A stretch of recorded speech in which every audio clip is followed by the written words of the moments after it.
Hey guys, welcome to the seventh lecture of the chapter Biological Classification. I am हरीशु Kumar और इस lecture में हम पढ़ेंगे किंगडम प्रोटिस्टा के बारे में. So let's begin. देखो, according to R H Whittaker classification there are 5 kingdom: monera, protista, fungi, plantae and animalia. Monera हमने ऑलरेडी कंप्लीट कर लिया, तो अब हम चलो देखते हैं प्रोटिस्टा के बारे में, जो कि हमारा दूसरा किंगडम है under R H Whittaker biological classification. Protista is the kingdom of unicellular eukaryotes. देखो, अब मोनेरा में हमें याद है कि जितने भी सेल थे, जितने भी ऑर्गेनिज्म थे, जितने भी मल्टी बोल रहा हूँ मैं, जितने भी माइक्रो ऑर्गेनिज्म थे, वो सब क्या थे? सारे के सारे यूनिसेल्युलर थे. प्रोटिस्टा में भी सारे के सारे क्या होंगे? यूनिसेल्युलर ही होंगे. लेकिन मोनेरा में जितने थे सब क्या थे? प्रोकैरियोट्स थे. प्रोकैरियोट्स सेल टाइप था, प्रोकैरियोटिक, सारे प्रोकैरियोट्स थे. बट प्रोटिस्टा में सब क्या होंगे? यूकैरियोट्स होंगे. यूकैरियोटिक सेल होता है, ठीक है. अब प्रोकैरियोट और यूकैरियोट में मैंने अंतर तुम्हें बताया था. प्रोकैरियोट में न्यूक्लियस एब्सेंट होता है, मेम्ब्रेन बाउंड जो न्यूक्लियस होता है हमारा एब्सेंट होता है. लेकिन यूकैरियोट्स में न्यूक्लियस प्रेजेंट होता है. प्रोकैरियोट्स में मेम्ब्रेन बाउंड ऑर्गेनल जो होते हैं वो एब्सेंट होते हैं, लेकिन यूकैरियोट्स में मेम्ब्रेन बाउंड ऑर्गेनल्स जो होते हैं जैसे माइटोकॉन्ड्रिया, क्लोरोप्लास्ट, वो सब प्रेजेंट होते हैं. प्रोटिस्टा हमारा क्या है? Unicellular eukaryotes. Next, protista have characters of plants, animals and fungi. देखो, प्रोटिस्टा क्या होता है ना, प्रोटिस्टा में हमें ऐसे ऑर्गेनिज्म मिलते हैं जिनका कुछ कुछ कैरेक्टर फंजाई की तरह भी होता है, कुछ कुछ प्लांटिया की तरह भी होता है, कुछ कुछ एनिमेलिया की तरह भी होता है. तो प्रोटिस्टा में हमें ऐसे ऑर्गेनिज्म मिलेंगे which have characters of plants, animals and fungi. जैसे एक एग्जांपल अगर मैं तुम्हें प्लांट का लेके बोलूँ तो कि कैसे प्लांट का तुम्हें कैरेक्टर प्रोटिस्टा में मिलेगा, तो चलो देखते हैं एग्जांपल. ये हमारा एक, मान लो क्या है, प्रोटिस्टा है. यूनिसेलुलर यूकैरियोट है, सिर्फ एक सेल है. यूनिसेलुलर है तो न्यूक्लियस प्रेजेंट है और यहाँ पे बहुत सारे क्या है? मेम्ब्रेन बाउंड ऑर्गेनेल है. लेकिन इसके साथ साथ देखो, हमारा सेल वॉल भी प्रेजेंट है प्रोटिस्टा में. और ये जो हमारा यूकैरियोट है ये परफॉर्म करता है फोटोसिंथेसिस. फोटोसिंथेसिस परफॉर्म करता है. तो एक साइंटिस्ट है, एक माइक्रोबायोलॉजिस्ट है, वो बोलता है कि अच्छा ये यूनिसेलुलर यूकैरियोट है, तो इसे हम क्या बोलेंगे? प्रोटिस्टा, क्योंकि protista is the kingdom of unicellular eukaryote. तो ये साइंटिस्ट बोलता है कि अच्छा ये जो ऑर्गेनिज्म है ये है प्रोटिस्टा. ओके. बट वैसे ही एक दूसरी माइक्रोबायोलॉजिस्ट है, वो पता है क्या बोलती है? वो बोलती है कि अच्छा सेल वॉल प्रेजेंट है इस ऑर्गेनिज्म में, और सेल वॉल किसका जनरल कैरेक्टर होता है? प्लांट का. जितने भी प्लांट होते हैं सब में सेल वॉल प्रेजेंट होते हैं, और सारे प्लांट क्या करते हैं? फोटोसिंथेसिस करते हैं. और हमारा ये जो यूकैरियोट है ये भी फोटोसिंथेसिस परफॉर्म करता है अपने न्यूट्रिशन के लिए, अपना मोड ऑफ न्यूट्रिशन बनाने के लिए. जो हमारा प्रोटिस्टा होता है वो फोटोसिंथेसिस करता है. तो ये साइंटिस्ट बोलती है कि अच्छा ये तो प्लांट है, ये तो प्लांट है. अब देखो, गलत दोनों में से कोई नहीं है. प्रोटिस्टा भी है, यूनिसेलुलर यूकैरियोट, और तो और साथ में प्लांट भी है क्योंकि सेल वॉल प्रेजेंट है और फोटोसिंथेसिस परफॉर्म कर रहा है. तो देखो, गलत दोनों नहीं है. बस ये जो हमारा साइंटिस्ट वन है ना, ये क्या करता है? आर.एच. व्हिटेकर क्लासिफिकेशन को फॉलो करता है. और हमारी ये जो दूसरी साइंटिस्ट है ये आर.एच. व्हिटेकर को फॉलो नहीं करती है. According to R H. व्हिटेकर सारी यूनिसेलुलर यूकैरियोट्स फंजाई होते हैं, ठीक है. बट ये जो हमारी दूसरी साइंटिस्ट है वो फॉलो नहीं करती आर.एच. व्हिटेकर को. वो जनरल कैरेक्टरिस्टिक देखती है, बोलती है कि अच्छा सेल वॉल है, फोटोसिंथेसिस परफॉर्म कर रहा है ये ऑर्गेनिज्म, ये यूनिसेलुलर यूकैरियोट, तो मैं इसको प्लांट बोलूंगी, ठीक है. तो ऐसे देखो, एक यूनिसेलुलर यूकैरियोट में यानी कि एक प्रोटिस्टा में हमें प्रोटिस्टा के कैरेक्टर तो दिख ही रहे. यूनिसेलुलर यूकैरियोट तो वो है ही, साथ ही साथ प्लांट के भी दिख रहे हैं. ऐसे ही बहुत सारे ऑर्गेनिज्म होते हैं, उसमें प्रोटिस्टा का जो कैरेक्टर है यूनिसेलुलर यूकैरियोट ही है, लेकिन उसके साथ साथ कुछ कुछ फंजाई और कुछ कुछ एनिमेलिया के भी कैरेक्टर दिख जाते हैं. तो इसका मतलब हम कह सकते हैं कि एक नोट एनसीईआरटी में एक लाइन है, boundaries of Protista kingdom is not well defined. इसका मतलब बाउंड्री जो है ना प्रोटिस्टा किंगडम का, वो वेल डिफाइंड नहीं है. प्रोटिस्टा का एक ऑर्गेनिज्म या तो फंजाई का कैरेक्टर भी शो कर सकता है, या प्लांटिया का भी कर सकता है, या एनिमिलिया का भी कर सकता है. एक फिक्स्ड कोई कैरेक्टर प्रोटिस्टा का अगर कुछ है तो वो है यूनिसेलुलर यूकैरियोट, ठीक है. जितने भी प्रोटिस्टा होंगे वो सारे के सारे यूनिसेलुलर यूकैरियोट होंगे. लेकिन उसके अलावा फंजाई के भी कुछ कैरेक्टर, प्लांटिया का भी कुछ कैरेक्टर और एनिमिलिया का भी कुछ कैरेक्टर शो करेंगे. तो इसीलिए एनसीईआरटी लिखता है कि boundaries of Protista kingdom is not well defined. Okay. That is why Protista is known as most controversial kingdom. Controversial kingdom है. देखो कैसे दो साइंटिस्ट के बीच में कॉन्ट्रोवर्शियल खड़ा कर दिया. एक बोलता है प्रोटिस्टा, दूसरा बोलता है प्लांट. कॉन्ट्रोवर्सी हो गया, तो इसीलिए इसको कॉन्ट्रोवर्शियल किंगडम भी कहा जाता है, ठीक है. अब चलो आगे बढ़ते हैं. चलो अब देखते हैं। Protista being eukaryotes, it contains well defined nucleus. हमारा प्रोटिस्टा क्या है? प्रोटिस्टा का सेल टाइप कैसा है? यूकैरियोटिक है। प्रोटिस्टा आर यूनिसेलुलर यूकैरियोट्स, और यूकैरियोट्स का बेसिक फीचर है कि उसमें वेल डिफाइंड न्यूक्लियस प्रेजेंट होता है। ये देखो, ये हमारा प्रोटिस्टा है, प्रोटिस्टा, और इसमें क्या प्रेजेंट है? हमारा एक वेल डिफाइंड न्यूक्लियस, और साथ ही साथ मेम्ब्रेन बाउंड ऑर्गेनल्स भी प्रेजेंट होते हैं यूकैरियोटिक सेल में। और हमारा प्रोटिस्टा है यूनिसेलुलर यूकैरियोट, यानी कि प्रोटिस्टा में मेम्ब्रेन बाउंड ऑर्गेनल्स प्रेजेंट होगा। ठीक है, अब मूविंग ऑन। सम प्रोटिस्टा है flagella and cilia for motility. कुछ कुछ प्रोटिस्टा होते हैं, जैसे हमारी प्रोटिस्टा है, इसके पास जैसे फ्लैजिला होगा और सीलिया होगा। Flagella and cilia for motility. अगर हमारे प्रोटिस्टा को एक जगह से दूसरे जगह जाना है तो उसमें ये जो हमारा फ्लैजिला और सीलिया है हमारे प्रोटिस्टा को हेल्प करता है। Moving on. Protista are primarily aquatic. Protista जो होते हैं उनका अगर हैबिटाट की हम बात करें तो वो एक्वाटिक होते हैं, यानी कि ज़्यादातर पानी में पाए जाते हैं। Primarily aquatic. पानी कैसा? फ्रेश वाटर में भी, मीठा पानी में भी, और मैराइन वाटर यानी कि खारा पानी, सॉल्टी वाटर में भी। तो fresh water and marine water दोनों में हमारा जो प्रोटिस्टा है, प्रोटिस्टा किंगडम के जो ऑर्गेनिज्म है वो पाए जाते हैं। अब एक चीज़ यहाँ देखो, ये मैंने एक प्रोटिस्टा बनाया, ये एक प्रोटिस्टा हमारा, ठीक है, और ये हमारा एक दूसरा प्रोटिस्टा है। प्रोटिस्टा 1 के पास फ्लैजिला है, प्रोटिस्टा 2 के पास फ्लैजिला नहीं है, फ्लैजिला या सीलिया। इसके पास, हमारा प्रोटिस्टा 1 के पास फ्लैजिला है और सीलिया है, और प्रोटिस्टा 2 के पास कुछ भी नहीं है। तो अगर हम बात करें, हमारा जो प्रोटिस्टा है वो ज़्यादातर क्या होता है? एक्वाटिक होता है, पानी में पाए जाते हैं। तो देखो, जो प्रोटिस्टा के पास फ्लैजिला या सीलिया होगा वो क्या होंगे? मोटाइल होंगे। ठीक है, मोटाइल होंगे। और जिनके पास फ्लैजिला या सीलिया नहीं होगा वो नॉन मोटाइल होंगे, एक जगह से दूसरी जगह मूवमेंट नहीं कर पाएंगे। और ये मोटाइल है, यानी कि स्विम कर पाएंगे, तैर पाएंगे। अगर प्रोटिस्टा जिनके पास सीलिया या फ्लैजिला है उनको एक जगह से दूसरी जगह जाना है तो वो स्विम कर लेंगे, तैर लेंगे, एक्वाटिक होते हैं, पानी में तैर लेंगे। लेकिन जो हमारा दूसरा प्रोटिस्टा है जिसके पास क्या फ्लैजिला सीलिया नहीं है, वो क्या है? नॉन मोटाइल है, तो वो स्विम नहीं कर पाएगा, वो फ्लोट करेगा। फ्लोट यानी कि पानी का बहाव उस प्रोटिस्टा को जहां ले जाएगा प्रोटिस्टा वहीं जाएगा। प्रोटिस्टा अपने मर्जी से एक जगह से दूसरी जगह नहीं जा सकता। अपने मर्जी से एक जगह से दूसरी जगह स्विम करके कब जाएगा? जब हमारे प्रोटिस्टा के पास सीलिया और फ्लैजिला प्रेजेंट होगा। तो ये चीज ध्यान में रखना। चलो आगे देखते हैं। क्लासिफिकेशन की अगर हम बात करें तो प्रोटिस्टा के अंदर हम 5 मेंबर पढ़ेंगे। Chrysophytes, dinoflagellates, euglenoids, slime moulds और प्रोटोजोन्स। ये 5 मेंबर है किंगडम प्रोटिस्टा के।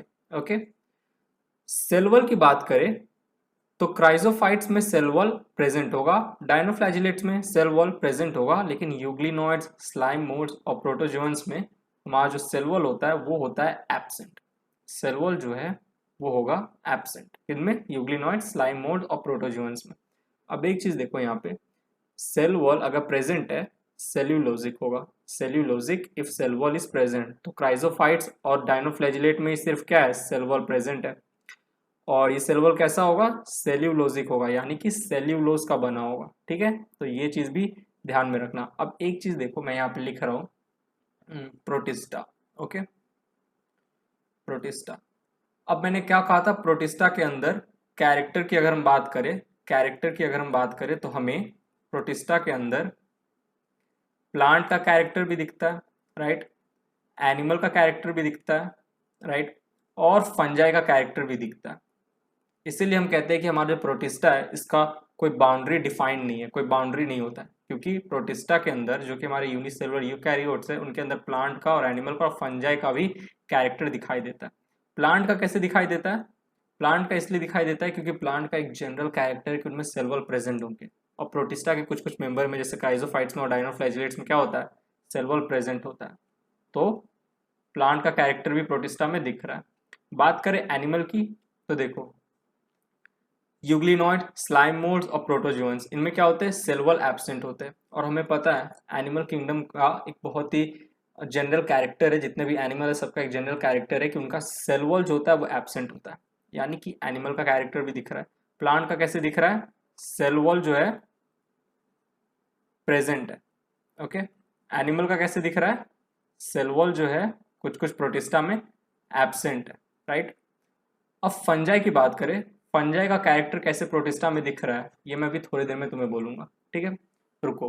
पर ये समझ गया ना कि प्लांट और एनिमल का कैरेक्टर कैसे प्रोटिस्टा में दिख रहा है, इसीलिए प्रोटिस्टा का बाउंड्री डिफाइन नहीं है।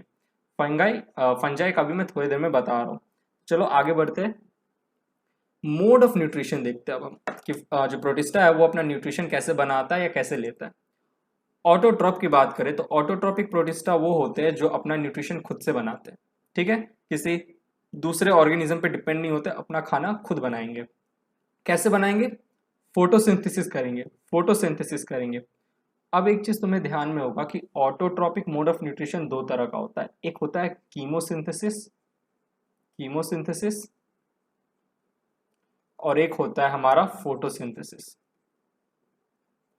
फोटोसिंथेसिस, फोटोसिंथेसिस में लाइट का इस्तेमाल करके एक ऑर्गेनिज्म अपना खाना बनाता है, और कीमोसिंथेसिस में केमिकल का इस्तेमाल करके एक ऑर्गेनिज्म जो होता है वो खाना बनाता है। कीमोसिंथेसिस जो है, कीमोसिंथेसिस जो ऑटोट्रॉपिक मोड ऑफ न्यूट्रिशन है वो सिर्फ और सिर्फ एक ही किंगडम में दिखाई देता है, मोनेरा में, ठीक है, ये चीज ध्यान में रखना। कीमोसिंथेसिस और किसी किंगडम में नहीं दिखाई देगा, ठीक है। लेकिन हमारा जो प्रोटिस्टा है उसमें ऑटोट्रॉपिक की बात करें तो क्योंकि कीमोसिंथेसिस सिर्फ और सिर्फ मोनेरा किंगडम में दिखाई देता है, तो प्रोटिस्टा किंगडम में कीमोसिंथेसिस नहीं दिखाई देगा। तो ऑटोट्रॉपिक में सिर्फ और सिर्फ प्रोटिस्टा के मेंबर क्या करते हैं? फोटोसिंथेसिस करके अपना खाना बनाते हैं, लाइट का इस्तेमाल करके अपना खाना बनाते हैं। और फोटोसिंथेसिस का ये दूसरा नाम है, फोटोसिंथेसिस का ये दूसरा नाम है क्या? होलोफाइटिक, होलोफाइटिक, होलोफाइटिक। फोटोसिंथेसिस ऑटो, अरे हाँ एक चीज, ये फोटोसिंथेसिस करके जो ऑर्गेनिज्म ऑटोट्रॉपिक मोड से खाना बनाते हैं उसे हम कहते हैं फोटोट्रॉपिक, फोटोट्रॉपिक यहाँ लिख देता हूँ मैं, फोटोट्रॉपिक, फोटोट्रॉपिक, राइट। और फोटोट्रॉपिक का ही दूसरा नाम है होलोफाइटिक। तो ऑटोट्रॉपिक, फोटोट्रॉपिक होते हैं। ऑटोट्रॉपिक मतलब खुद से खाना कैसे बनाएंगे? फोटोसिंथेसिस करके। और जो प्रोटिस्टा फोटोसिंथेसिस करके खाना बनाते हैं उन्हें हम कहते हैं फोटोट्रॉपिक प्रोटिस्टा, और फोटोट्रॉपिक का ही दूसरा नाम है होलोफाइटिक। नाम का खेला, ये सब टर्म हमें ये सब ध्यान में रखना, कॉन्सेप्ट तो एक ही है, लाइट का एनर्जी, लाइट एनर्जी लेके अपना खाना बना रहे, फोटोसिंथेसिस कर रहे, ऑटोट्रॉपिक प्रोटिस्टा। अब बात करते हैं हेट्रोट्रॉपिक के बारे में। हेट्रोट्रॉपिक मतलब दूसरे ऑर्गेनिज्म पे डिपेंड करते हैं न्यूट्रिशन के लिए, खुद से न्यूट्रिशन नहीं बनाएंगे। हेट्रोट्रॉपिक में भी दो तरह के होते हैं, एक होते हैं होलोजोइक, एक होता है एब्जॉर्प्टिव। एक होता है holozoic heterotrophic mode of nutrition, एक होता है absorptive heterotrophic mode of nutrition. दोनों के दोनों प्रोटिस्टा करते हैं, होलोजोइक भी करते हैं, एब्जॉर्प्टिव भी करते हैं। अब एक चीज ध्यान से सुनना, ठीक है। होलोजोइक क्या होता है? होलोजोइक में एक ऑर्गेनिज्म है, जैसे ह्यूमंस है, एनिमल्स है, ठीक है, एनिमल्स, ठीक है, वो सब क्या करते हैं? होलोजोइक मोड ऑफ न्यूट्रिशन करते हैं। हम पहले क्या करते हैं? खाना लेते हैं, फूड को लेते हैं, उसको इंजेस्ट करते हैं, खाते हैं, फिर हमारे इसोफेगस से स्टमक में जाता है और फिर हम डाइजेस्ट करते हैं, डाइजेशन होता है, राइट। पहले खाए फिर पचाए। तो ऐसे न्यूट्रिशन, ऐसे मोड ऑफ न्यूट्रिशन को कहा जाता है होलोजोइक, जिसका दूसरा नाम है इंजेशन, इंजेशन। खाना को पहले खा रहे, इंजेस्ट कर रहे, फिर पचा रहे। तो दूसरा होता है absorptive. Absorptive heterotrophic mode of nutrition में क्या होता है? प्रोटिस्टा जो होते हैं, कुछ कुछ प्रोटिस्टा जो होते हैं, होलोजोइक में तो कुछ कुछ प्रोटिस्टा पहले इंजेस्ट करेंगे फिर पचाएंगे, जो कि एनिमल में भी देखा गया है। तो यहाँ पे मैं एक और चीज ऐड कर सकता हूँ कि एनिमल का एक कैरेक्टर शो कर रहा है holozoic, holozoic mode of nutrition दिखा रहे हैं, ठीक है। और होलोजोइक मोड ऑफ न्यूट्रिशन कौन? ये प्रोटिस्टा भी दिखा रहा है और एनिमल भी दिखाते हैं। प्लांट की बात करें तो सेल वॉल प्रेजेंट होता है और प्लांट हमारा फोटोसिंथेसिस करता है, राइट, फोटोसिंथेसिस। और हमारा प्रोटिस्टा भी फोटोसिंथेसिस करता है। तो देखो प्रोटिस्टा के अंदर प्लांट और एनिमल के कैरेक्टर कैसे तुम्हें दिखने को मिल रहा है। अब फंजाई का देखो कैसे हो रहा है। फंजाई का क्या होता है? देखो एब्जॉर्प्टिव मोड ऑफ न्यूट्रिशन क्या होता है ना, absorptive mode of nutrition fungi का एक जनरल मोड ऑफ न्यूट्रिशन है, absorptive. Absorptive mode of nutrition ज्यादातर फंजाई करते हैं, ठीक है। और प्रोटिस्टा भी क्या करते हैं? एब्जॉर्प्टिव मोड ऑफ न्यूट्रिशन करते हैं। तो देखो फंजाई का भी कैरेक्टर दिख गया हमें प्रोटिस्टा के अंदर। तो बेसिकली प्लांट, एनिमल और फंजाई, कैसे मैंने प्रूव किया कि कैसे, देखो कैसे प्लांट, एनिमल और फंजाई के कैरेक्टर भी प्रोटिस्टा में देखने को मिल रहे हैं। ये मैं सब रिलेट कर रहा हूँ, ठीक है, ध्यान से सुनते रहना। मैंने कहा था ना कोई बाउंड्री डिफाइन नहीं होता प्रोटिस्टा का, क्योंकि उनमें प्लांट, एनिमल और फंजाई के कैरेक्टर भी दिखाई देते हैं। कैसे दिखाई दे रहे हैं यहाँ पे मैंने लिख दिया, ठीक है। तुमको नोट डाउन करना है तो इसको नोट डाउन कर लेना। अब एब्जॉर्प्टिव मोड ऑफ न्यूट्रिशन में तुम्हें थोड़ा बोल देता हूँ क्या होता है। एब्जॉर्प्टिव मोड ऑफ न्यूट्रिशन में ऑर्गेनिज्म क्या करता है? मान लो ये फूड है, ठीक है, ये फूड है, खाना है। ये हमारा प्रोटिस्टा है, ये हमारा प्रोटिस्टा आया, फूड के पास आया प्रोटिस्टा, और ये प्रोटिस्टा क्या किया, प्रोटिस्टा ने कुछ एंजाइम्स को क्या किया, रिलीज किया, कुछ एंजाइम को रिलीज किया फूड के ऊपर, और फूड का डाइजेशन किया सराउंडिंग में। यानी कि फूड सराउंडिंग में ही है हमारा, ये जो फूड है ये सराउंडिंग में प्रेजेंट है। ये हमारा प्रोटिस्टा आया, प्रोटिस्टा ने कुछ एंजाइम ऐसे से छिड़का इसके ऊपर, ठीक है, कुछ कुछ एंजाइम डाला, और क्या किया, फूड का डाइजेशन कर लिया। फूड का एक बार डाइजेशन हो गया, फिर उसको इंजेस्ट किया, फिर उसको क्या किया, हमारा ये जो प्रोटिस्टा था, ये प्रोटिस्टा इस फूड को क्या किया, इस फूड को इंजेस्ट कर लिया, इंजेस्ट कर लिया। तो पहले क्या किया, एब्जॉर्प्टिव में पहले डाइजेशन किया, फिर इंजेशन किया। होलोजोइक में क्या हो रहा था, पहले इंजेशन हो रहा था, फिर डाइजेशन हो रहा था। होलोजोइक का दूसरा नाम है इंजेशन, एब्जॉर्प्टिव का दूसरा नाम है ऑस्मोट्रोपिक, ऑस्मोट्रोफिक, OSMOTROPHIC, ऑस्मोट्रोपिक। अब आगे बढ़ते देखो मिक्सोट्रॉप क्या होता है। मिक्सोट्रॉप में क्या होता है, मिक्सोट्रॉप ऐसे प्रोटिस्टा होते हैं, ऐसे मोड ऑफ न्यूट्रिशन दिखाते हैं जिनमें ऑटोट्रॉपिक और हेटरोट्रॉपिक दोनों होता है। कुछ कुछ प्रोटिस्टा क्या करते हैं, जैसे यूग्लिनॉइड्स होते हैं ना, ये जो यूग्लिनॉइड्स है, यूग्लिनॉइड्स मेंबर के जो प्रोटिस्टा है वो क्या करते हैं, उनमें ऑटोट्रॉपिक और हेटरोट्रॉपिक दोनों मोड ऑफ न्यूट्रिशन दिखाई देता है। जब लाइट प्रेजेंट है तो फोटोसिंथेसिस कर लिया, यूग्लिनॉइड लाइट के प्रेजेंस में फोटोसिंथेसिस कर लेते हैं, ठीक है, और अपना खाना बना लेते हैं, यानी कि ऑटोट्रॉपिक। लेकिन सपोज लाइट एब्सेंट, जहाँ पे यूग्लिनॉइड प्रेजेंट है वहाँ पे किसी कारणवश लाइट एब्सेंट है, ठीक है, तो उस समय यूग्लिनॉइड्स क्या करते हैं, घबराते नहीं है, हेट्रोट्रॉपिक मोड ऑफ न्यूट्रिशन करके अपना खाना बनाते हैं। हेट्रोट्रॉपिक कैसे करते हैं, देखो होलोजोइक हो जाते हैं, होलोजोइक, उनके आसपास यूग्लिनॉइड्स के आसपास जो छोटे छोटे माइक्रोब्स है उनको क्या करते हैं, इंजेस्ट कर लेते हैं, खा लेते हैं, जाके इसे खा लेंगे और फिर उसको डाइजेस्ट कर लेंगे। तो लाइट के प्रेजेंस में, लाइट जब प्रेजेंट है तो लाइट के प्रेजेंट में क्या कर रहे हैं, फोटोसिंथेसिस, और लाइट के एब्सेंस में क्या कर रहे हैं, एब्सेंस में कर रहे हैं हेटरोट्रॉपिक यानी होलोजोइक मोड ऑफ न्यूट्रिशन। तो ये रहा हमारा मोड ऑफ न्यूट्रिशन। और एक नोट यहाँ पे मैं तुम्हें देना चाहूंगा, नोट है protista shows maximum nutritional diversity. ज्यादातर न्यूट्रिशनल डाइवर्सिटी हमें प्रोटिस्टा किंगडम में दिखती है, देखने को मिलती है। देखो ऑटोट्रॉपिक में फोटोसिंथेसिस कर रहे हैं, हेटरोट्रॉपिक में होलोजोइक और एब्जॉर्प्टिव यानी कि 1 2 3, और फिर मिक्सोट्रॉप, चार तरीके से अपना खाना बना रहे हैं। देख रहे हो, 4 तरीके से मैक्सिमम न्यूट्रिशनल डाइवर्सिटी, कितने ज्यादा तरीके से अपना न्यूट्रिशन बना सकता है एक ऑर्गेनिज्म, उसको हम कहते हैं मैक्सिमम न्यूट्रिशनल डाइवर्सिटी, जो कि हमें दिखाई देता है किसमें, प्रोटिस्टा में। Protista shows maximum nutritional diversity. तो चलो यहाँ पे मोड ऑफ न्यूट्रिशन खत्म हो गया, अब आगे बढ़ते हैं। चलो अब बात करते हैं रिप्रोडक्शन इन प्रोटिस्टा की, कि प्रोटिस्टा जो होता है वो रिप्रोड्यूस कैसे करता है। देखो 2 तरीकों से प्रोटिस्टा जो है रिप्रोड्यूस कर सकता है, पहला असेक्सुअल, दूसरा सेक्सुअल। असेक्सुअल तरीके से मेनली ज्यादातर प्रोटिस्टा जो होते हैं वो असेक्सुअल वे से रिप्रोड्यूस करते हैं। कुछ कुछ प्रोटिस्टा जो होते हैं वो सेक्सुअल वे से रिप्रोड्यूस करते हैं। अब एक चीज देखो, आर एच विटिकर ने क्या किया था, 5 किंगडम क्लासिफिकेशन। पहला हमारा था मोनेरा, ठीक है, फिर आया प्रोटिस्टा, फिर प्रोटिस्टा से आया फंजाई, प्लांटिया, एनिमेलिया, ठीक है। तो एवोल्यूशन अगर मैं देखा जाए तो मोनेरा से आया प्रोटिस्टा, प्रोटिस्टा से आया फंजाई, फिर प्रोटिस्टा से आया प्लांटिया, फिर प्रोटिस्टा से आया एनिमेलिया। अब मोनेरा के अंदर जितने भी ऑर्गेनिज्म है, जितने भी प्रोकैरियोटिक सेल है, प्रोकैरियोटिक जो बैक्टीरिया है, वो सारे के सारे क्या कर रहे थे, असेक्सुअल रिप्रोडक्शन, ठीक है। तो सेक्सुअल रिप्रोडक्शन सबसे पहली बार किस किंगडम में देखा गया, प्रोटिस्टा में, ठीक है। प्रोटिस्टा किंगडम में सबसे पहली बार सेक्सुअल रिप्रोडक्शन देखा गया था। अब क्योंकि देखो धीरे धीरे असेक्सुअल से सेक्सुअल रिप्रोडक्शन आया था प्रोटिस्टा में, तो अभी भी लेकिन ज्यादातर ऑर्गेनिज्म जो थे वो असेक्सुअल वे से ही रिप्रोड्यूस कर रहे थे, ज्यादातर ऑर्गेनिज्म असेक्सुअल वे से रिप्रोड्यूस कर रहे थे, ठीक है। कुछ कुछ ऑर्गेनिज्म जो थे प्रोटिस्टा के वो सेक्सुअल वे से रिप्रोड्यूस कर रहे थे, रेयरली होता है, ठीक है, रेयरली। और असेक्सुअल की बात करें तो मेनली प्रोटिस्टा में जो रिप्रोडक्शन होता है वो असेक्सुअल वे से होता है। तो मेनली और रेयरली क्यों है समझ जाना, क्योंकि पहली बार प्रोटिस्टा में सेक्सुअल रिप्रोडक्शन देखा गया था, इवॉल्व हो के धीरे धीरे मोनेरा से प्रोटिस्टा बन रहे थे, ठीक है। तो कुछ कुछ प्रोटिस्टा में ही सेक्सुअल रिप्रोडक्शन था, ज्यादातर में असेक्सुअल था।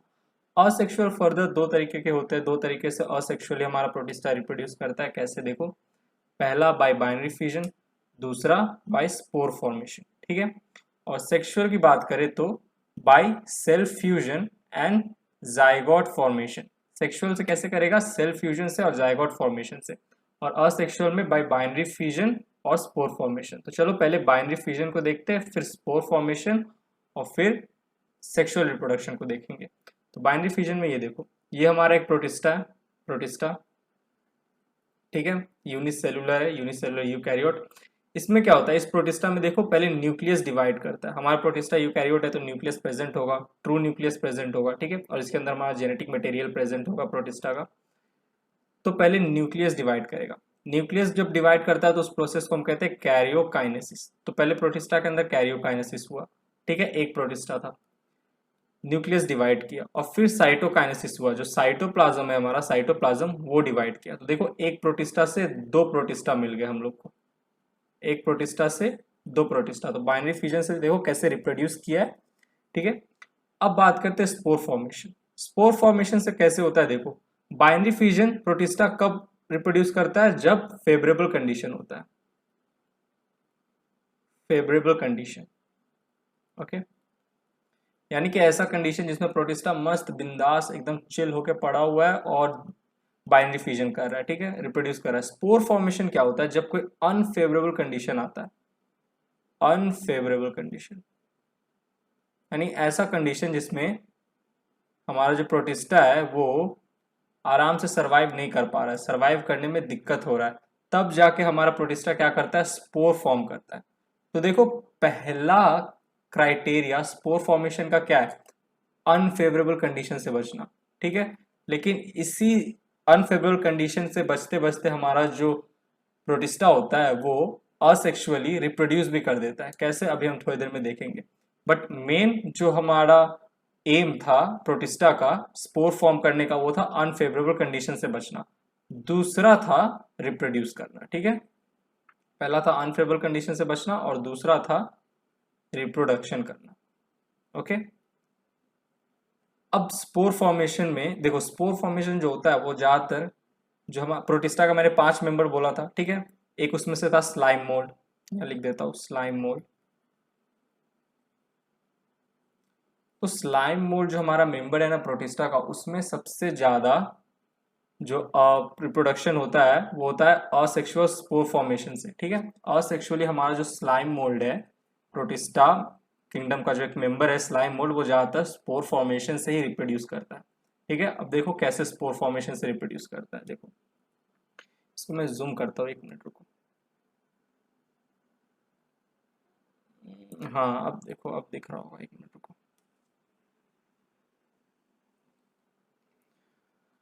ये हमारा, ठीक है, सेल है, ओके, यहाँ पे न्यूक्लियस प्रेजेंट है। अब क्या होता है, एक मिनट रुक जाओ, इसको थोड़ा मिटाने दो। अब देखो ये हमारा प्रोटिस्टा है, ठीक है। अब स्लाइम मोल्ड में क्या होता है ना, सेल वॉल एब्सेंट होता है। याद करो मैंने क्या कहा था, दो ही प्रोटिस्टा है, क्राइजोफाइट्स और क्या था एक क्या था, डायनोफ्लैजिलेट। इन दोनों में ही सिर्फ सेल वॉल प्रेजेंट होता है, स्लाइम मोल्ड में सेल वॉल एब्सेंट होता है। तो सिर्फ सेल, तो यहाँ पे सेल मेम्ब्रेन प्रेजेंट है, ठीक है, और एक स्लाइम लेयर प्रेजेंट होता है, यहाँ पे देखो स्लाइम लेयर, ठीक है, स्लाइम लेयर प्रेजेंट है और सेल मेम्ब्रेन प्रेजेंट है।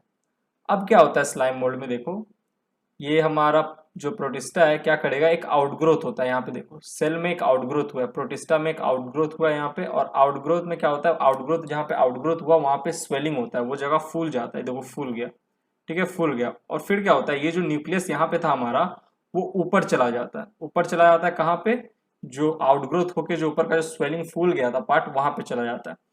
ये क्या हो रहा है यहाँ पे, स्पोर फॉर्मेशन से कैसे रिप्रोड्यूस कर रहा है वो चीज मैं दिखा रहा हूँ प्रोटिस्टा, ओके। हमारा प्रोटिस्टा था, ज्यादातर स्लाइम मोल्ड मेंबर में होता है। क्या हुआ उस स्लाइम मोल्ड में, क्या मैंने बोला था, सेल मेम्ब्रेन एब्सेंट होता है, स्लाइम लेयर प्रेजेंट होता है, प्रोटिस्टा है, सेल पे एक आउटग्रोथ हुआ, स्वेलिंग हुआ, और हमारा जो न्यूक्लियस था वो क्या हुआ, ऊपर चला गया स्वेलिंग वाले रीजन में।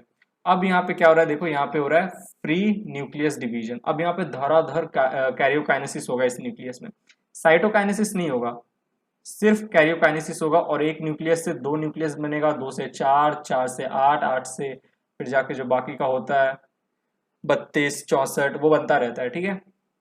तो यहाँ पे देखो फ्री न्यूक्लियस डिवीजन हुआ, न्यूक्लियस धराधर डिवाइड किया, ठीक है।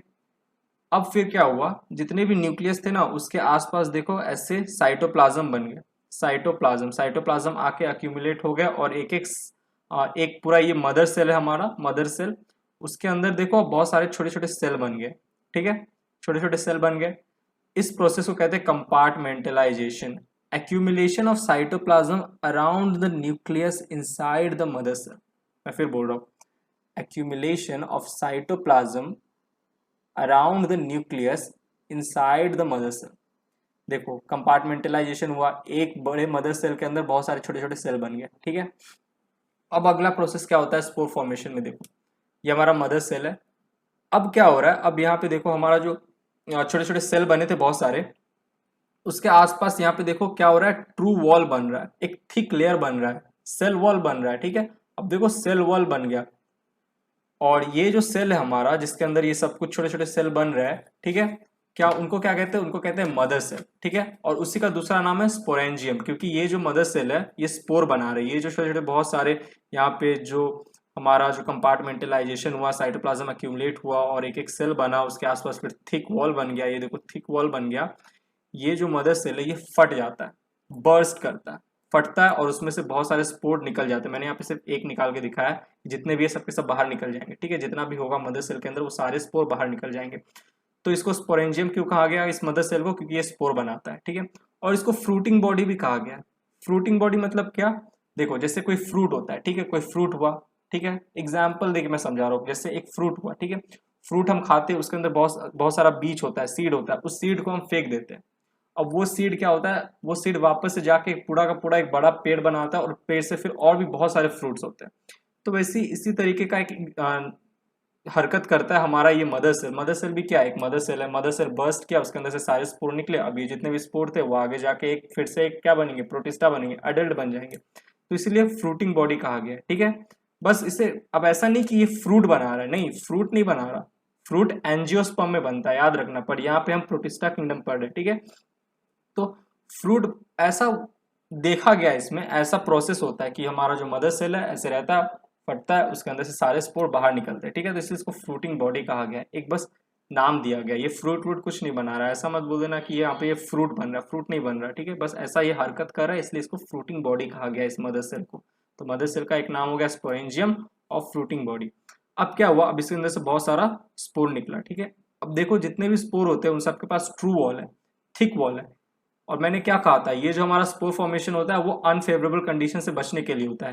पहला क्राइटेरिया होता है कि स्पोर फॉर्मेशन का अनफेवरेबल कंडीशन से बचना, दूसरा होता है कि हाँ चलो अनफेवरेबल कंडीशन से बच गया और दूसरे के साथ साथ रिप्रोडक्शन भी हो गया। दूसरा क्राइटेरिया होता है रिप्रोडक्शन। तो देखो पहला क्या हुआ, ट्रू वॉल, थिक लेयर बन गया, ठीक है, स्पोर के आसपास। तो अब ये क्या होगा, ये जो थिक वॉल है, जो ट्रू वॉल, जो सेल वॉल बना, वो क्या करेगा, अब स्पोर को क्या करेगा, अनफेवरेबल कंडीशन से बचाएगा, ठीक है। तो इसको हम लोग कहते हैं, इस प्रोसेस को हम लोग कहते हैं पेरिनेशन।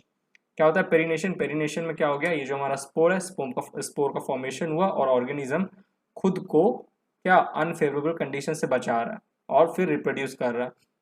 तो पेरिनेशन में क्या होता है, पेरिनेशन में बेसिकली जो हमारा जो स्पोर निकला है वो क्या करेगा, अनफेवरेबल कंडीशन में क्या रहता है, प्रेजेंट रहता है, और जैसे ही वो अनफेवरेबल कंडीशन चला जाता है तो वापस से क्या होता है, एडल्ट बन जाता है, ठीक है। क्या हो रहा है देखो, ये जो मदर सेल है इसके अंदर से सारे स्पोर निकले और ये सब डिस्पर्स्ड हो जाते हैं बाय एयर करंट, यानी कि हवा में उड़ के कहीं कहीं कहीं कहीं चले जाते हैं। माइक्रोस्कोपिक होते हैं, बहुत छोटे छोटे होते हैं प्रोटिस्टा, तो हवा में उड़ के कहीं कहीं इधर उधर चले गए और फिर स्पोर के फॉर्म में ही रहे, पेरिनेशन के फॉर्म, पेरिनेट करते रहते हैं, पेरिनेशन के फॉर्म में रहते हैं, अनफेवरेबल कंडीशन में स्पोर बना के इनएक्टिव होकर पड़े रहते हैं और डिस्पर्स हो जाते हैं। कहाँ चले जाते हैं, कोई कोई जगह पे, कोई उड़ उड़ के कहीं कहीं चले गए, अब मदर सेल से दूर चले जाते हैं। और फिर क्या होता है, जैसी वापस से फेवरेबल कंडीशन आता है, समझ लो 2 साल 4 साल 6 साल बाद जब फेवरेबल कंडीशन आया, एनसीईआरटी कहता है कि फेवरेबल कंडीशन जब तक नहीं आता है तब तक स्पोर जो रहते हैं वो इनएक्टिव होके पड़े रहते हैं और ये इनएक्टिव होके बहुत सालों तक एग्जिस्ट कर सकते हैं।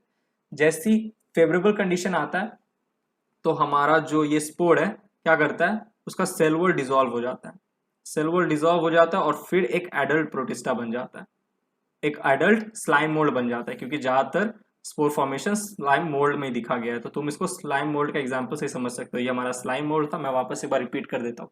स्लाइम मोल्ड है, ये न्यूक्लियस है, सेल मेम्ब्रेन है। स्लाइम मोल्ड में न्यूक्लियस प्रेजेंट होता है पर सेल वॉल एब्सेंट होता है, सेल मेम्ब्रेन प्रेजेंट होता है और एक स्लाइम लेयर प्रेजेंट होता है। क्या होता है, एक आउटग्रोथ होता है। आउटग्रोथ में फिर क्या हुआ, ये जो न्यूक्लियस होता है वो ऊपर चला गया, आउटग्रोथ के ऊपर जो स्वेलिंग हुआ, एक बड़ा सा स्वेलिंग फूल जाता है, वहां पे हमारा क्या गया, न्यूक्लियस चला गया। और इस न्यूक्लियस में क्या होता है, फ्री न्यूक्लियस डिवीजन, धड़ाधड़ ये न्यूक्लियस डिवाइड करता है। फिर कंपार्टमेंटलाइजेशन होता है, जितने भी न्यूक्लियस है उसके आसपास साइटोप्लाज्म आके एक्यूमुलेट कर जाता है और सेल बन जाता है। एक मदर सेल के अंदर बहुत सारे सेल बन गए। मदर सेल को स्पोरेंजियम भी कहा जाता है क्योंकि स्पोर बना रहा है। फ्रूटिंग बॉडी कहा जाता है क्योंकि फ्रूटिंग बॉडी टाइप का लक्षण दिखाता है। फ्रूटिंग बॉडी है नहीं, लेकिन ये फ्रूट नहीं है हमारा मदर सेल या स्पोरेंजियम एक फ्रूट नहीं है, बस वैसा लक्षण दिखा रहा है। फ्रूटिंग बॉडी जैसे फ्रूट ऐसे होता है ना, मैंने अभी बताया ना फ्रूट का एग्जाम्पल लेके, तो इसलिए फ्रूटिंग बॉडी कहा गया है, but it is not a fruiting body, बस ऐसी रेफरेंस के लिए बोल दिया गया है। ठीक है, अब क्या होता है, अब ये जो मदर सेल है बर्स्ट करता है, उसके अंदर से सारे स्पोर निकलते हैं और ये स्पोर के पास ट्रू वॉल होता है, थिक वॉल होता है, और ये सारे के सारे स्पोर जो होते हैं डिस्पर्स्ड हो जाते हैं बाय एयर करंट, हवा से कहीं भी पहुंच जाते हैं, दूर दूर हवा में बह के चले जाते हैं, उड़ के चले जाते हैं और पेरिनेशन के फॉर्म में रहते हैं, यानी कि इनएक्टिव होके पड़े रहते हैं। ठीक है, इनएक्टिव होके पड़े हुए, जैसी कोई फेवरेबल कंडीशन आया बहुत सालों बाद तो वापस से क्या होता है, एक्टिव हो जाते हैं। सेल वॉल जो होता है जैसी क्या होते हैं, वापस से एक्टिव हो गए। ठीक है, वापस से एक्टिव हो गए तो सेल वॉल क्या होता है, वो डिसॉल्व हो जाता है और वापस से एडल्ट बन जाता है एक और स्लाइम मोल्ड में। ये मैंने स्लाइम मोल्ड का एक तरह से एग्जांपल लेके समझा दिया। ठीक है, तो सेल वॉल, अब एक चीज यहाँ पे ध्यान रखना, एक चीज यहाँ पे ध्यान रखना, वेजिटेटिव और एक रिप्रोडक्टिव होता है। वेजिटेटिव स्टेट में हमारा, वेजिटेटिव स्टेट क्या होता है, जब कोई ऑर्गेनिज्म, जब हमारा स्लाइम मोल्ड जो है वो रिप्रोड्यूस नहीं कर रहा है, तो वेजिटेटिव स्टेट में क्या होता है, सेल वॉल एब्सेंट होता है। लेकिन यही स्लाइम मोल्ड को, यही प्रोटिस्टा को, स्लाइम मोल्ड क्या है, प्रोटिस्टा ही ना, तो यही स्लाइम मोल्ड को अगर तुम देखो रिप्रोडक्टिव स्टेट में क्या है, सेल वॉल प्रेजेंट है, लेकिन वेजिटेटिव स्टेट में सेल वॉल एब्सेंट है। तो ये चीज भी ध्यान में रखना। ठीक है, तो देखो कैसे हुआ, अब स्पोर का फॉर्मेशन हुआ तो देखो रिप्रोडक्शन भी हो गया। एक क्या था, हमारा स्लाइम मोल्ड था, उससे बहुत सारा स्लाइम मोल्ड बन गया। ठीक है, तो स्पोर फॉर्मेशन पहले क्यों हुआ था, अनफेवरेबल कंडीशन से बचने के लिए। बाद में फिर रिप्रोडक्शन का क्राइटेरिया आ गया। ठीक है, पहला क्राइटेरिया था स्पोर फॉर्मेशन का जो कि स्लाइम मोल्ड करता है अनफेवरेबल कंडीशन से बचने के लिए। ठीक है, और हमारा जो बाइनरी फ्यूजन है, बाइनरी फ्यूजन जो होता है वो फेवरेबल कंडीशन में होता है। तो यहाँ पे हमने कंप्लीट किया असेक्सुअल रिप्रोडक्शन। ठीक है, अब हम बढ़ते हैं सेक्सुअल रिप्रोडक्शन की तरफ। सेल फ्यूजन और जाइगोट फॉर्मेशन से कैसे प्रोटिस्टा जो होता है वो रिप्रोड्यूस करता है। देखो ये हमारा दो सेल है, ठीक है, दो प्रोटिस्टा है, दो एडल्ट प्रोटिस्टा है, fusion of two adult Protista cells, या फिर तुम इसको गैमेट सेल्स भी कह सकते हो। ठीक है, गैमेट सेल्स, या फिर तुम इसको एक्सक्यूज मी प्रोटिस्टा सेल भी कह सकते हो। ठीक है, तो क्या हो रहा है, देखो ऐसे आके यहाँ पे फ्यूजन हो रहा है, दो सेल का फ्यूजन हो रहा है। ओके, फ्यूजन हुआ, अब क्या हो रहा है, और भी ज्यादा फ्यूज कर रहे हैं ये दोनों एडल्ट प्रोटिस्टा सेल, और फ्यूज करने के बाद क्या हुआ, जाइगोट का फॉर्मेशन हो गया, यानी कि 1 और 2 दो एडल्ट प्रोटिस्टा सेल का क्या हुआ है, यहाँ पे फ्यूजन हुआ है, सेल फ्यूजन हुआ है। ठीक है, और फिर क्या हो गया, जाइगोट फॉर्मेशन। तो देखो दो प्रोटिस्टा, दो मेंबर आके क्या कर रहे हैं, फ्यूज कर रहे हैं, तो सेक्सुअल रिप्रोडक्शन हो रहा है। लेकिन बाकी सब में क्या हो रहा था, बाइनरी फ्यूजन और स्पोर फॉर्मेशन में असेक्सुअल हो रहा था। एक ही प्रोटिस्टा से देखो यहाँ पे दो बन रहा था, और यहाँ पे स्पोर फॉर्मेशन में एक ही स्लाइम मोल्ड, एक ही हमारा प्रोटिस्टा से बहुत सारे प्रोटिस्टा बन रहे थे। बट यहाँ पे दो प्रोटिस्टा, एक प्रोटिस्टा नंबर 1, प्रोटिस्टा नंबर 2, दोनों के दोनों क्या कर रहे हैं, फ्यूज कर रहे हैं, दोनों सेल फ्यूज कर रहे हैं, और फिर क्या हो रहा है, जाइगोट का फॉर्मेशन हो रहा है। तो ऐसे सेक्सुअली रिप्रोड्यूस करते हैं। ठीक है, सेक्सुअल रिप्रोडक्शन प्रोटिस्टा, और इसका एक नाम है इस प्रोसेस का, by cell fusion and zygote formation, इसको एक साथ कहते हैं। This process is known as syngamy. Syngamy is a process by which two protista cell fuses and forms a zygote। तो cell fusion and zygote formation को एक साथ कहते हैं सिंगैमी। ओके, ये चीज ध्यान रखना। तो यहाँ पे हमने रिप्रोडक्शन इन प्रोटिस्टा देखा। अब यहाँ पे हमारा जो प्रोटिस्टा का बेसिक जितना भी था सब कुछ खत्म हो गया। क्लासिफिकेशन हम देख रहे थे, क्लासिफिकेशन ऑफ प्रोटिस्टा, इसमें क्राइजोफाइट्स है, डायनोफ्लैजिलेट्स है, यूग्लिनॉइड है, स्लाइम मोल्ड है। स्लाइम मोल्ड का मैंने एग्जांपल देके बताया। स्लाइम मोल्ड में मेनली क्या होता है, ज्यादातर टाइम और सेक्सुअल रिप्रोडक्शन कैसे होता है, स्पोर फॉर्मेशन से, स्पोर फॉर्मेशन से। ओके, और स्लाइम मोल्ड में क्या होता है, एक और चीज मैंने बोला कि जब वेजिटेटिव स्टेट में प्रेजेंट है, तब सेल वॉल क्या होगा, सेल वॉल होगा एब्सेंट। और जब रिप्रोडक्टिव स्टेट में, रिप्रोडक्टिव स्टेट में तो सेल वॉल क्या होगा,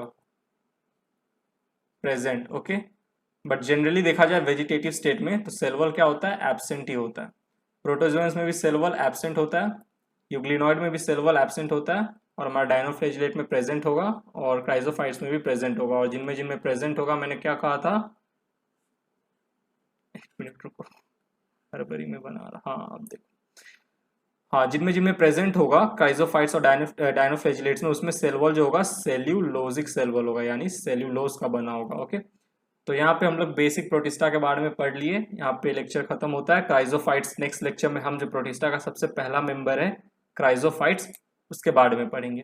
ओके, तो गाइज यहीं पे लेक्चर खत्म होता है। आई होप तुम्हें लेक्चर समझ में आएगा, समझ में आया तो प्लीज़ वीडियो को लाइक करना, निटोलॉजी को सोशल मीडिया पे फॉलो करना, इंस्टाग्राम पे, फेसबुक पेज पे और ट्विटर पे, और निटोलॉजी चैनल को ज़रूर से सब्सक्राइब करके जाना। यहाँ पे तुम्हें चैनल का लोगो दिख रहा होगा, उस पर क्लिक करो, सब्सक्राइब करो, बेल आइकन ज़रूर दबाना, ताकि जब मैं वीडियो अपलोड करूँ तो तुम्हें नोटिफिकेशन मिले। और अगर तुम्हें और भी निटोलॉजी के वीडियोज़ देखने तो यहाँ पे क्लिक करके तुम और भी निटोलॉजी के वीडियोज़ देख सकते हो।